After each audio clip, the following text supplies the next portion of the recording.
Bonjour à tous et bienvenue sur le podcast J'ai l'œil du tigre. Je suis Claire, la muséographe et scénographe de Fun in Museum.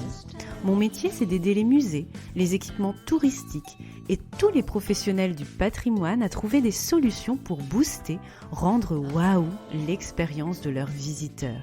Chaque semaine, je vous donne les stratégies, les astuces et surtout de la bonne humeur pour réinventer avec moi le monde des musées, les rendre plus fun et vraiment accessibles à tous. Alors mettez-vous à votre aise, installez-vous confortablement et c'est parti pour l'épisode du jour.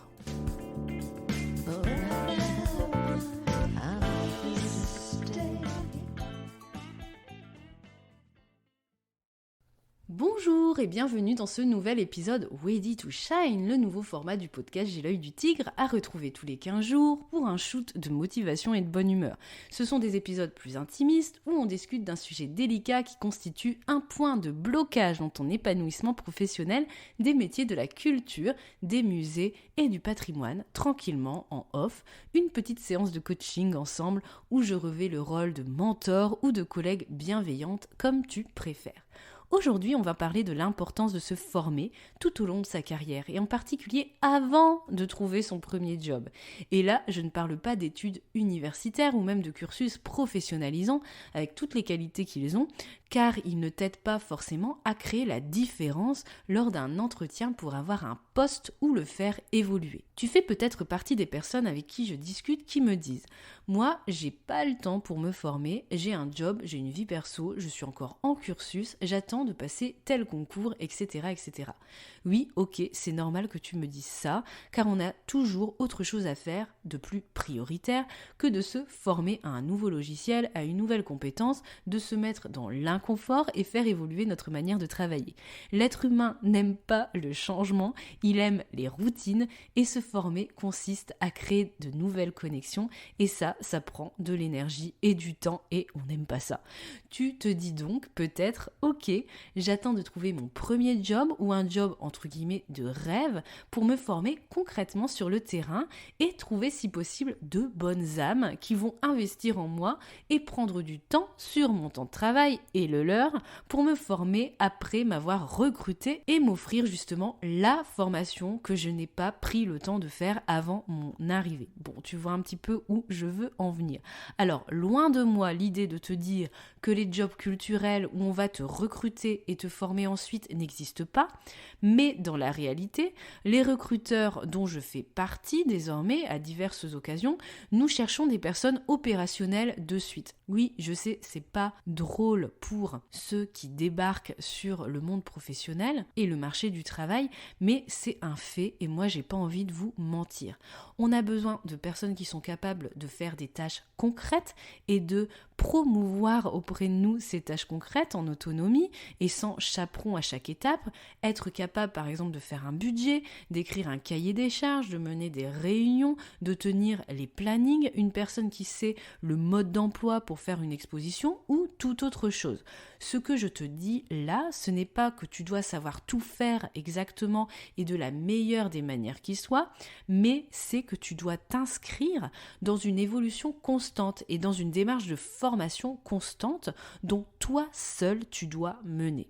Bref, avant de demander à une tierce personne d'investir en toi, eh bien investis d'abord en toi et prendre le temps de se former, c'est investir en toi. Alors je sais ce que tu te dis aussi, oui mais dans les métiers culturels, il n'existe pas forcément d'offres de formation ou bien elles sont données par des organismes officiels et il n'y a jamais de place, ou bien je n'y ai pas accès. Tu peux te dire aussi, moi ça fait 3 ans que j'attends de faire une formation pour mieux écrire, par exemple notamment mes textes d'exposition, et la formation est toujours reportée avec le Covid. Bref, je suis coincée. En plus c'est loin, c'est cher, mon responsable ne veut pas me la financer, je peux pas la faire sur mon temps de travail, etc. etc. Et je suis certaine que tu croules encore sur ce type de pensée qui t'empêche de te former. Bref, toute une flopée de contraintes qui ne sont pas justifiées, c'est pas ce que je suis en train de te dire, mais qui sont avant tout, je pense, des pensées limitantes. Alors, permets-moi de te dire en toute transparence, depuis quand tu es obligé de faire des formations uniquement en présentiel. Il existe une multitude de formations en ligne aujourd'hui, au XXIe siècle, que tu peux suivre n'importe où et à tout moment. Depuis quand tu dois uniquement te former auprès des organismes officiels si ce qu'ils proposent ne correspond pas à la formation dont tu as besoin et qui t'intéresse et dans le timing qui t'intéresse. Ce n'est pas parce que tu vas te former chez un autre formateur et d'une manière entre guillemets moins classique que cette formation n'a pas de valeur, ne va pas te servir et surtout que tu ne vas pas pouvoir la valoriser auprès d'un employeur qui te recrute ou qui peut faire évoluer ton poste. Donc, rien ne t'empêche d'aller chercher la formation qui va te permettre d'avancer dans ta carrière en dehors des sentiers battus traditionnels. Tu n'es pas pieds et poings liés dans ce domaine, au contraire, tu pourras ensuite valoriser ce choix original, montrer la détermination dont tu as fait preuve auprès de tes interlocuteurs pour acquérir ces compétences que tu as été chercher parce que tu voulais investir en toi et tu voulais absolument apprendre telle ou telle chose pour être plus compétente dans telle ou telle mission. Personnellement, j'ai vraiment évolué dans ma carrière à chaque fois que j'ai investi pour me former. Investissement de temps, d'énergie et parfois d'argent aussi. Et pour me faire coacher. À chaque fois, un avant-après et une vraie transformation pour passer un cap de développement et d'opportunités pour évoluer et souvent beaucoup d'épanouissement ensuite, il faut bien le dire.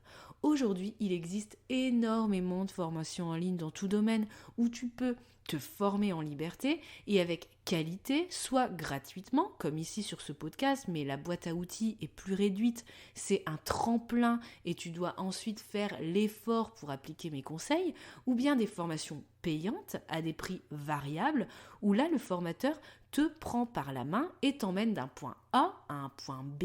Il te fournit un mode d'emploi, comme dans Expo Mode d'emploi que je te propose par exemple. Le formateur peut te fournir aussi des modèles tout faits, prêts à être utilisés. C'est le cas de mes 2 formations en ligne, Organija et Régie d'Enfer, avec les templates, budget, planning, liste d'œuvres pour la gestion de la régie d'une expo que tu peux utiliser, qui est tout fait en fait, que tu n'as qu'à modifier en fonction de tes projets, mais c'est aussi valable pour bien d'autres formations en ligne qui peuvent te proposer ça et qui peuvent t'aider à évoluer d'un point A à un point B et qui te forment à des compétences qui ne sont pas forcément rattachées directement au secteur strictement culturel. Si tu veux te former sur les réseaux sociaux, n'attends pas d'avoir une formation d'un organisme officiel financé à la bonne date pour acquérir ces compétences. Il y a des produits existants ultra qualitatifs qui correspondront peut-être bien plus à tes besoins. Idem si tu veux lancer un podcast, gagner en visibilité, être au top sur LinkedIn, etc. etc. Une formation, c'est un raccourci pour aller d'un point A à un point B, tu l'as compris, plus rapidement. Et ça mérite donc un investissement de temps, d'énergie et d'argent si tu attends une vraie transformation et à ce qu'on te prenne par la main et que tu implémentes bien sûr ce que tu as appris en faisant les exercices et en passant à l'action ensuite. Aujourd'hui, avec le recul sur ma carrière, je te conseille les formations payantes et même que tu t'offres toi-même car ça va t'inciter à t'engager réellement dans cette formation, la suivre et ensuite mettre en pratique les enseignements pour passer un vrai cap. De mon côté, chaque année, je fais environ 3 formations qui me permettent une transformation. Au moment où je te parle, j'en ai déjà suivi 2, donc date de cet enregistrement, on est mi-janvier. Et ces 2 formations vont me permettre d'évoluer professionnellement et je vais implémenter ces nouveautés ces prochains mois avec le mode d'emploi fourni par la formatrice. J'aurai d'ailleurs l'occasion de t'en parler car tu feras peut-être partie de l'équation dans cette aventure en rejoignant mon entreprise Fun in Museum. Je te conseillerais peut-être ces 2 formations que j'ai suivies si elles peuvent t'aider à avancer toi aussi. Et pour le coup, je suis encore une fois complètement sortie de notre secteur et de ma zone de confort pour passer ce cap et trouver la formation qui allait me permettre d'atteindre mes objectifs 2022. Bref, pour briller, n'attends pas le dégel. Le moment idéal pour te former, trouve la formation qui peut créer la différence, parfois même en dehors des sentiers battus. Investis en toi maintenant, c'est le raccourci le plus rapide pour t'épanouir et que ta carrière soit une belle aventure choisie et en aucun cas en suspens, voire subie. Belle matinée, après-midi, soirée, où que tu sois, et à la semaine prochaine pour un nouveau podcast à inviter, format tradi. Si tu as aimé ce que tu as entendu et que mes conseils t'ont été utiles, l'annonce qui va suivre peut t'intéresser.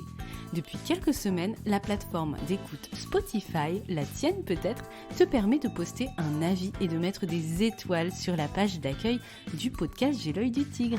Alors, si tu veux m'aider à le faire connaître et à aider le maximum de personnes comme toi avec ces conseils, abonne-toi, poste un avis et offre-moi des petites étoiles, 5 j'espère. À bientôt et prends soin de toi.